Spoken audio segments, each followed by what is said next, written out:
നമസ്കാരം. ഇന്നലെ വൈകുന്നേരമാണ് വൻ പോലീസ് സന്നാഹത്തോടെ TG മോഹൻദാസ് എന്ന് പറയുന്ന യൂട്യൂബ് ചാനലിൽ ഒരു അഭിപ്രായം പറഞ്ഞ ഒരു വ്യക്തിയെ, RSSൻ്റെ താത്വിക ആചാര്യനെയൊക്കെ അറിയപ്പെടുന്ന വ്യക്തിയെ പോലീസ് അറസ്റ്റ് ചെയ്യുന്നത്. തിരുവനന്തപുരത്ത് നിന്നാണ് പോലീസ് എത്തിയത്.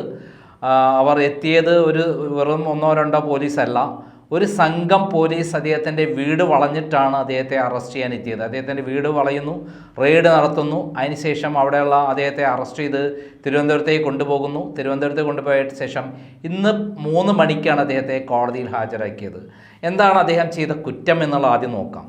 അദ്ദേഹം പറഞ്ഞിരിക്കുന്നത്, ജന്തർ മന്ദറിൽ ഞാനായിരുന്നു മോദിയുടെ സ്ഥാനത്തെങ്കിൽ അവിടെ അവരെ വെടിവെച്ച്, അതായത് സമരം ചെയ്ത പാറ്റ എന്ന് പറയുന്ന കോക്രോച്ച് ജനതാ പാർട്ടിയിലെ കുട്ടികളെ ഞാൻ വെടിവെച്ച് കൊല്ലുമായിരുന്നു, ആ ശവശരീരങ്ങൾ കൂട്ടിയിട്ട് കത്തിക്കുമായിരുന്നു എന്നൊക്കെയാണ് പറഞ്ഞിരിക്കുന്നത് തോന്നുന്നു. രണ്ടാമത്തെ കാര്യം പറഞ്ഞത് പെൺകുട്ടികൾ ബലാത്സംഗത്തിന് ഇഷ്ടപ്പെടുന്നവരാണ് എന്ന് പറഞ്ഞു എന്നാണ് പറയുന്നത്. എന്തായാലും ആവട്ടെ, ഇതൊരു ഒപ്പീനിയനായ അദ്ദേഹത്തിൻ്റെ ഭ്രാന്തമായ ചിന്താഗതിയാണ്. അദ്ദേഹം ഏതെങ്കിലും അധികാര സ്ഥാനത്തിരിക്കുന്ന ഒരാളല്ല. ഇത് കേട്ടിട്ട് എവിടെയും കലാപം ഉണ്ടാക്കിയതായി നമുക്കറിയില്ല. അദ്ദേഹം പറഞ്ഞ കാര്യത്തെ RSS തള്ളിക്കളഞ്ഞു, BJP തള്ളിക്കളഞ്ഞു എന്നുള്ളതാണ് ഏറ്റവും പ്രധാനം. ഇതിനെ അനുകരിച്ച് ആരും തന്നെ അദ്ദേഹത്തെ സപ്പോർട്ട് ചെയ്തിട്ടില്ല. അദ്ദേഹം വിവരക്കേട് പറഞ്ഞതായിട്ട് മാത്രമാണ് എല്ലാവരും, ക്രൈമിൽ അടക്കം ഇതിനെതിരെ ശക്തമായ രൂപത്തിൽ അദ്ദേഹത്തിനെതിരെ വാർത്ത ചെയ്തിട്ടുണ്ട്. അദ്ദേഹം പറഞ്ഞത് ഒരു പരിഹാസ രൂപേണ മാത്രമാണ് പറഞ്ഞിട്ടുള്ളത്. എൻ്റെ അടുത്തൊരു സുഹൃത്താണ് മോഹൻദാസ്. എന്നെ സംബന്ധിച്ചിടത്തോളം ഞാൻ അയോധ്യ പ്രസ്സിൽ ക്രൈം അച്ചടിക്കാൻ വരുമ്പോൾ അദ്ദേഹം അതിൻ്റെ മാനേജിംഗ് ഡയറക്ടറായിരുന്നു. അദ്ദേഹം വളരെ മാന്യമായ രൂപത്തിലാണ് എന്നോട് പെരുമാറിയിരുന്നത്. അദ്ദേഹം ഏകദേശം 5.5-6 ലക്ഷം കോപ്പി അവിടെ അടിക്കുമായിരുന്നു. കോഴിക്കോട് നിന്ന് ഒരു ഏകദേശം 5-6 ലക്ഷം കോപ്പി അടിക്കുമായിരുന്നു. അതുപോലെ തിരുവനന്തപുരത്ത് നിന്ന് അടിക്കുമായിരുന്നു. ഒരേ സമയത്ത് 3 സ്ഥലങ്ങളിൽ നിന്ന് അടിച്ച് അതാത് പ്രദേശങ്ങളിൽ വിതരണം ചെയ്യായിരുന്നു. പലപ്പോഴും അദ്ദേഹം ഈ ക്രൈമിൻ്റെ ഉള്ളടക്കം കണ്ടിട്ടൊക്കെ എന്നെ അപ്രിഷ്യേറ്റ് ചെയ്യാറുണ്ട്. അങ്ങനെ ഒരു വളരെ മാന്യമായ പെരുമാറ്റം നടത്തുന്ന TG മോഹൻദാസ് ഈ അടുത്ത കാലത്താണ് യൂട്യൂബ് ചാനലിൽ വളരെ ശക്തമായ രൂപത്തിൽ പ്രതികരിക്കാൻ തുടങ്ങിയത്. ABC ചാനലിലാണ് അദ്ദേഹത്തിൻ്റെ പ്രസ്താവന, അദ്ദേഹത്തിൻ്റെ ഇൻ്റർവ്യൂകൾ വരാറ്. വളരെ മനോഹരമായി ഹാസ്യരൂപത്തിൽ വിമർശിച്ച് നല്ല പ്രേക്ഷകരുടെ ഒരു മുക്തകണ്ഠ പിന്തുണയുള്ള ഒരാളാണ് TG മോഹൻദാസ്. അങ്ങനെയുള്ള ഒരാൾക്ക് വിവരക്കേട് പറഞ്ഞാൽ ആ വിവരക്കേട് എന്തെങ്കിലും തരത്തിൽ നിയമവിരുദ്ധമാണെങ്കിൽ അദ്ദേഹത്തിനെതിരെ ഡിഫമേഷൻ കേസ് കൊടുക്കാൻ മാത്രമേ അധികാരമുള്ളൂ എന്നിരിക്കെയാണ് തിരുവനന്തപുരത്തെ സൈബർ ക്രൈം പോലീസ് ഇന്നലെ വൈകുന്നേരം എത്തുകയും അദ്ദേഹത്തെ രാത്രി അറസ്റ്റ് ചെയ്ത് കൊണ്ടുപോവുകയും അദ്ദേഹത്തിൻ്റെ വീട്ടിൽ നിന്നുള്ള സാധന സാമഗ്രികൾ പിടിച്ചെടുക്കുകയും അങ്ങനെ രാത്രി മുഴുവൻ ഉറക്കം വിളപ്പിച്ച് അദ്ദേഹത്തിനെ പോലീസ് സ്റ്റേഷനിൽ ഇരുത്തിക്കുകയും അതിനുശേഷം ഇന്ന് 3 മണി വരെക്ക് കൊണ്ടുപോയി ഹാജരാക്കുകയും ചെയ്യുന്നത്. സത്യത്തിൽ അദ്ദേഹത്തെ അറസ്റ്റ് ചെയ്യാനായി നിയമപരമായി നിൽക്കുന്നതല്ല. കാരണം അദ്ദേഹത്തിന് നോട്ടീസ് കൊടുക്കേണ്ടത് 7 വർഷത്തിന് താഴെയുള്ള കേസുകളിൽ അദ്ദേഹത്തിന് നോട്ടീസ് കൊടുക്കണം. നോട്ടീസ് കൊടുത്ത് അദ്ദേഹത്തിന് തിരുവനന്തപുരത്ത് വരാൻ പറഞ്ഞിട്ട് അദ്ദേഹത്തിൻ്റെ വാദഗതികൾ ശരിയല്ല, തെളിവുകൾ പറയുന്ന പ്രകാരം ശരിയല്ല എങ്കിൽ അദ്ദേഹത്തിനെ അറസ്റ്റ് ചെയ്യാം. പക്ഷേ 192 എന്ന് പറയുന്നത് ജാമ്യം കിട്ടുന്ന വകുപ്പാണ്. 353(1)(2) എന്ന് തോന്നുന്നു ആ വകുപ്പ്, വേറെ വകുപ്പുള്ള അതിന് ജാമ്യം നിഷേധിക്കുന്ന വകുപ്പാണ്. പക്ഷേ 7 വർഷത്തിന് താഴെയുള്ള കേസുകളിലെല്ലാം തന്നെ സുപ്രീം കോടതിയുടെ വിധി പ്രകാരം അദ്ദേഹത്തിന് നോട്ടീസ് കൊടുക്കണം. നോട്ടീസ് കൊടുത്ത് അദ്ദേഹത്തെ തിരുവനന്തപുരത്ത് വിളിപ്പിക്കണം. അപ്പോൾ ഇവിടെ നിന്ന് എന്താണ് മനസ്സിലാക്കേണ്ടത്? ഒരു വന്ധ്യവയോധികനായ ഒരാളെ അറസ്റ്റ് ചെയ്ത് തിരുവനന്തപുരം വരെ കൊണ്ടുപോകുന്നു, ഉറക്കമിളപ്പിക്കുന്നു, അദ്ദേഹത്തെ ബുദ്ധിമുട്ടിപ്പിക്കുന്നു, 3 മണി വരെ നിർത്തുന്നു. ഈ സമയങ്ങളിലെല്ലാം തന്നെ അദ്ദേഹത്തിനെതിരെയുള്ള വാർത്തകൾ കേരളം മുഴുവൻ കണ്ടുകൊണ്ടിരിക്കുകയാണ്. കണ്ടിന്യൂസ് ആയിട്ട് ചാനലുകൾ പ്രക്ഷേപണം ചെയ്തുകൊണ്ടിരിക്കുകയാണ്. ഇത് വലിയ ഇഷ്യൂ ആയി മാറിക്കൊണ്ടിരിക്കുകയാണ്. അങ്ങനെ അദ്ദേഹം എന്തോ വലിയ കുറ്റകൃത്യം ചെയ്ത പോലെയാണ്. വിവരക്കേട് പറഞ്ഞ ഒരു മനുഷ്യനെ കൂളായിട്ട് തള്ളിക്കളയുന്നതിന് പകരം അദ്ദേഹത്തിനെതിരെ നോട്ടീസ് വിളിച്ചു വരുത്തി അദ്ദേഹത്തിന് ജാമ്യം കിട്ടാത്ത വകുപ്പുകൾ മാത്രം ചുമത്തി അറസ്റ്റ് ചെയ്യേണ്ടതിന് പകരം, അല്ലെങ്കിൽ അങ്ങനെയുള്ള കാര്യങ്ങൾ ചെയ്യുന്നതിന് പകരം വിവരക്കേടാണ് പോലീസ് ചെയ്തത്. മാത്രമല്ല അതിന് വ്യക്തമായ ലക്ഷ്യമുണ്ട്. കഴിഞ്ഞ ഗവൺമെൻറ് കാലത്ത് ഇത്തരം ധാരാളം കേസുകളുണ്ട്. എന്നെയൊക്കെ കള്ളക്കേസിൽ കൊടുക്കി അറസ്റ്റ് ചെയ്ത രീതി ഇതേപോലെയാണ്.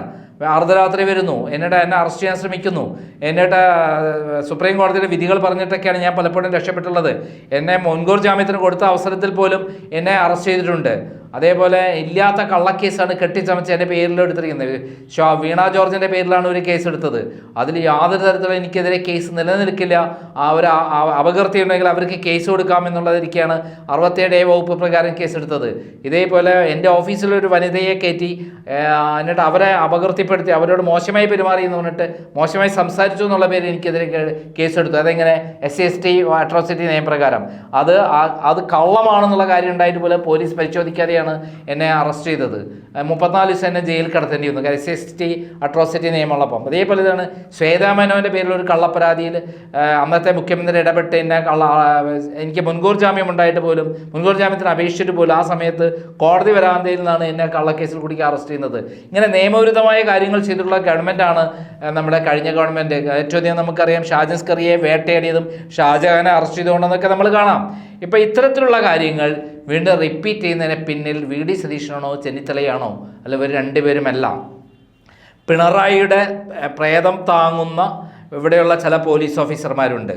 ഈ പോലീസ് ഓഫീസർമാർ ചെന്നിത്തലയെയും രമേശ് ചെന്നിത്തലയെയും VD സതീശൻ ചീത്തപ്പേരുണ്ടാക്കുക, ഈ ഗവൺമെൻറ്റിനെ അട്ടിമറിക്കുക, എന്നിട്ട് ജനവികാരം ഇളക്കി വിടുക എന്നുള്ള ഉദ്ദേശത്തോടു കൂടിയിട്ടാണ് ഈ കള്ളക്കേസുകൾ എടുക്കുന്നത് എന്ന് വേണം കരുതാൻ. അല്ലാതെ VD സതീശനോ ചെന്നിത്തലയോ ഇത്തരത്തിലുള്ള നിയമവിരുദ്ധ കാര്യങ്ങൾക്ക് യോജിപ്പില്ലാത്ത കാര്യങ്ങളാണ്. ഞാൻ അടക്കം അദ്ദേഹത്തിൻ്റെ പ്രസ്താവനയ്ക്കെതിരാണ്.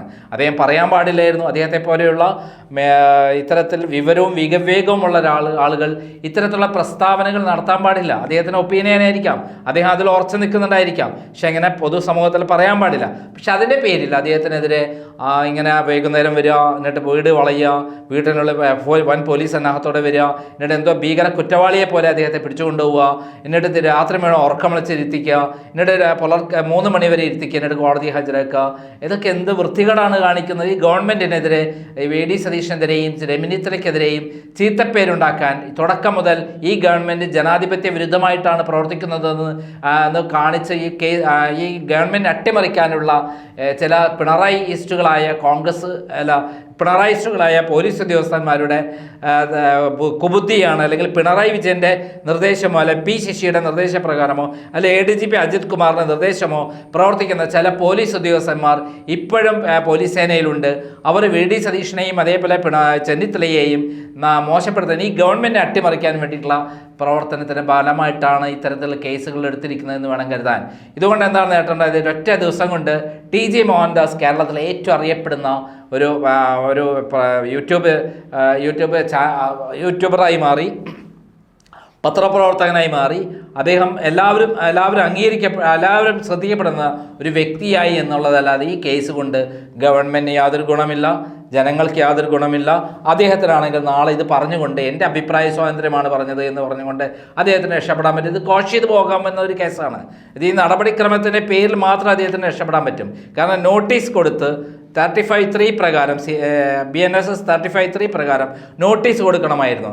നോട്ടീസ് കൊടുത്ത് അദ്ദേഹത്തോട് തിരുവനന്തപുരത്ത് വരാൻ വേണമായിരുന്നു. എന്നിട്ട് അദ്ദേഹത്തിന് പറയാനുള്ള കാര്യങ്ങൾ അദ്ദേഹത്തിന് ചെയ്യാമായിരുന്നു. അത് അവസരം കൊടുക്കേണ്ടതായിരുന്നു. അദ്ദേഹത്തെപ്പോലുള്ള ഒരു അറിയപ്പെടുന്ന ഒരു ആള്, അദ്ദേഹം ഒരു RSSൻ്റെ താത്വികാചാര്യനാണ്. അദ്ദേഹം വിവരക്കേട് പറഞ്ഞതിന് RSS പോലും അംഗീകരിച്ചില്ല. അതേപോലെ BJP തള്ളിക്കളഞ്ഞു. അങ്ങനെയുള്ള സന്ദർഭത്തിൽ അദ്ദേഹത്തെ ഈ വിധത്തിൽ ഒരു ഭീകരനെ പോലെ അറസ്റ്റ് ചെയ്ത് രാത്രി കാലങ്ങളിൽ ഉറക്കമൊളിപ്പിച്ച് അദ്ദേഹത്തിനെ 3 മണി വരെ കാത്തു നിർത്തിച്ച് പോലീസ് സ്റ്റേഷൻ നിർത്തിച്ച് അദ്ദേഹത്തിന് അതിന് ശേഷം കോടതിക്ക് ഹാജരാക്കി അവസാനം നാണം കെട്ട വിധത്തിൽ കോടതി ജാമ്യം കൊടുത്തിരിക്കുകയാണ്. ഇതിൻ്റെ തിരിച്ചടി ആർക്കുണ്ടാവുന്നത്? VD സതീശനും ചെന്നിത്തലയും ആണ് ഉണ്ടാകുമെന്ന്, വേറെ ആർക്കല്ല, ഈ ഗവൺമെൻറ്റിനാണ് ഉണ്ടാകുമെന്ന്. അതായത് ഈ ഗവൺമെൻറ് അട്ടിമറിക്കാൻ പിണറായി വിജയൻ്റെയും ADGP അജിത് കുമാറിൻ്റെയും അതേപോലെ P ശശിയുടെയും പിന്നിൽ കൈകളുണ്ട്, കറുത്ത കരങ്ങളിൻ്റെ ഉള്ളിലുണ്ടെന്ന് ഞാൻ വിശ്വസിക്കുന്നു. അല്ലാതെ VD സതീശ് അങ്ങനെ ഒരാളായിട്ടോ ചെന്നിത്തല അങ്ങനെ ഒരാളായിട്ടോ ഞാൻ കരുതല്ല. ഈ അടുത്ത കാലത്ത് ചെന്നിത്തല പറഞ്ഞ എന്താണ്? രമേശ് ചെന്നിത്തല നിയമപരമായിട്ട് വേണം കേസെടുക്കാൻ, നിയമവിരുദ്ധമായിട്ടൊരു കേസ് എടുക്കരുതെന്ന് രമേശ് ചെന്നിത്തല പറഞ്ഞിട്ടുണ്ട്. അതിനെല്ലാം ലംഘിച്ചുകൊണ്ടാണ് ഇപ്പോൾ അദ്ദേഹത്തെ അറസ്റ്റ് ചെയ്തിരിക്കുന്നത് എന്നുള്ളതാണ് സത്യം. നന്ദി, നമസ്കാരം.